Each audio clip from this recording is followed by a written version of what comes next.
How's it going, everyone? As always, my name is Jimmy Champagne. This is Deck Ready, my channel all about the Steam Deck. In today's video, I'm going to cover a topic that's been going around the internet quite a lot lately, just because of all the rumors and leaks and everything, but really just hit its head because of how much stuff has leaked about the Nintendo Switch 2. And of course, because the Steam Deck is so successful in the handheld world, because, for the first year or so of its life cycle, it didn't really have any other PC handheld competition, everyone's kind of saying, is the Switch 2 going to kill the Steam Deck? And my take on the matter is it doesn't matter. So the first reason I think people are even comparing the Switch 2 with the Steam Deck is because the Switch 2 is going to be a hardware jump from the original Switch. I mean, we all know the stories about how the original Switch used an aging Tegra chip as the basis of what it was going to use to run games. And at the beginning of the Switch's life cycle, I think it was good enough, right? Like, you were porting over a ton of 360 era games, you were porting over PS3 games, indie games lived on that thing. There were so many indie games coming out every week. None of those, including the Nintendo games that were coming out from the first party, really had much trouble running on the Switch because they were for the generation of hardware that the Switch's power set actually matched. So it didn't really have much trouble running these games. And in some cases, like with Alien Isolation, the games look the best and run the best on the Switch. Now, those cases are very few and far between. I'm pretty sure it's like The Tourist and Alien Isolation as the two examples I can think of, but there were examples closer to the Switch's beginning of its life cycle where it was really on top in terms of performance. Not of the entire industry, just in the terms of handhelds, like comparing it to the 3DS or like the PlayStation Vita, which was aging at the time, the handheld world that existed back when the Switch came out. I knew people were going to flame me for that, so I'm going back to correct my mistake. And it made a lot of sense because a lot of the games that came out throughout the entire Switch generation were actually just 3DS games, because before you had the Wii and you had the DS, and then you had the Wii U and the 3DS, and they both had their own forks of games. Some of them were developed for handhelds, some of them were developed for home consoles, but when we reached the Switch generation, they merged those two forks of game and console development together, and so all the developers who were making handheld style games just continued making them for the Switch, but they just looked a little bit better, or maybe had a little bit bigger of a scope than they would have on the 3DS. And of course, the studios that were taking a little bit longer because they were developing games for a home console, like, Tears of the Kingdom or Breath of the Wild, for example, all of those were able to get the development time they needed, and then in between they'd pepper in all these games that traditionally would have released on the 3DS, which is a great sort of happy accident. I don't think Nintendo planned that. I think technology just forced their hand in a good way because it got good enough where you could run home console games and handheld games on the Nintendo Switch handheld hardware. But then around the midpoint of the Switch's life cycle is where it really hit a brick wall in terms of performance because they ran out of games to port to it. It seemed like every indie game, every big 360 era game, whether it was Borderlands, Borderlands 2,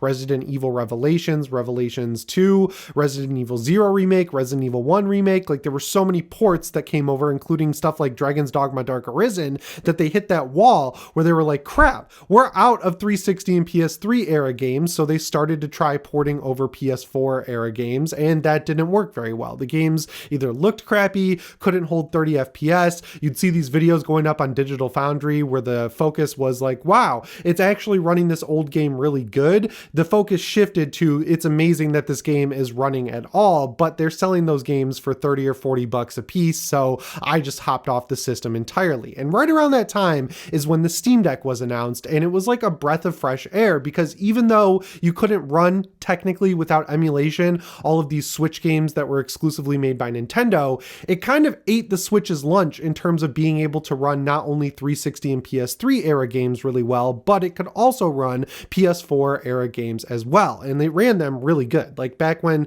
God of War 2018 came out on Steam, I was blown away that it could basically use the PS4 Pro's settings at 800p and hold a rock solid 30 FPS the exact same way the PS4 Pro did. It was like just another happy accident that was caused by the advancement of technology. So at that point, people switched over to the Steam Deck. I think people like me who are in their 30s and don't really care as much about Nintendo first party games anymore, and we're really using the Switch as a handheld way to take these big console style games on the go, those are the people who picked up a Steam Deck, and I'm sure they were really happy like I was, because playing games like Elden Ring, Arkham Knight, all these indie games, Resident Evil 2 Remake, Resident Evil 3 Remake, Resident Evil 7, it didn't really seem like you could throw anything at the the Steam Deck that it couldn't run, excluding things like Destiny 2 that had anti-cheat issues that will never be resolved and will never be able to play these games on Linux because I don't know why. They just don't really care about supporting their massive user base that also has a Steam Deck. And while I would say we are kind of hitting that wall right now with games like Space Marine 2, for example, like I love that game. It's by far my game of the year.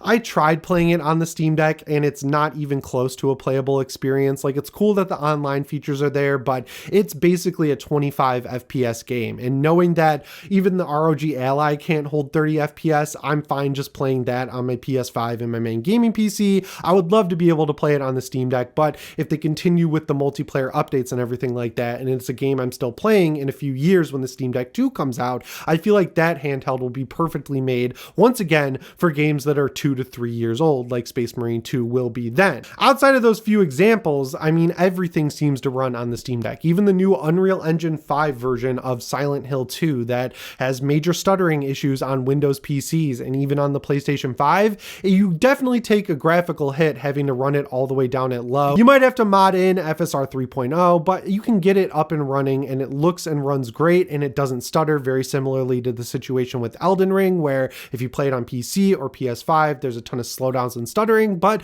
because of Proton and some of the trickery that they do running games through Proton, it runs much better on the Steam Deck in terms of frame time graph. Like you get a rock solid flatline 30 FPS with a few frame drops into the 28, 29 range, but Elden Ring in terms of just raw performance, not graphical fidelity or, you know, being able to run it at 100 FPS or whatever, just in terms of consistent raw performance, I think the best place to play it is the Steam Deck. But the biggest reason I can point to as to why this argument is kind of like null and void for me is the same reason I think Xbox is losing so hard this generation. And what it comes down to is game libraries, right? Like if you were someone who bought a Nintendo Switch and you played all of the first party Nintendo games, you picked up Link's Awakening, you picked up Super Smash Bros, you got, I don't know, ARMS, you're like one of the 5 people who bought that, you got Tears of the Kingdom, Breath of the Wild, Captain Toad Treasure Tracker, Donkey Kong Country Returns, I think they ported over, and Donkey Kong Country Island Freeze, every Wii U game except for Twilight Princess HD and Wind Waker HD pretty much, you're pretty good, right? Like you're gonna have those Nintendo games going forward with the Nintendo Switch too. But if you weren't someone like me who bought a lot of these games that you already owned on the 360 or you owned on the PS3 or realistically already owned on Steam, you have really no reason to even want to upgrade to a Nintendo Switch 2 at this point unless you're just a diehard first party Nintendo fan, and at that point you're probably going to want to have both handhelds. Like for me, I've had pretty much every major console. I had the Xbox One, I had the Xbox 360, I had the Xbox Series X, I have an S, I have a PS4, PS4 Pro, PS5, PS5 Pro on pre-order, I had a PlayStation Vita, I had a 3DS, a DS, I had all these different systems. But throughout the life cycles of all those systems, I've been consistently building a massive, massive library of games on Steam. Like the amount of games I have on PlayStation 5, it's definitely a lot just because I've bought a lot of games digitally over the PS3, 4, and 5 era, but even with that in mind, it's nowhere close to the amount of games that I have on Steam,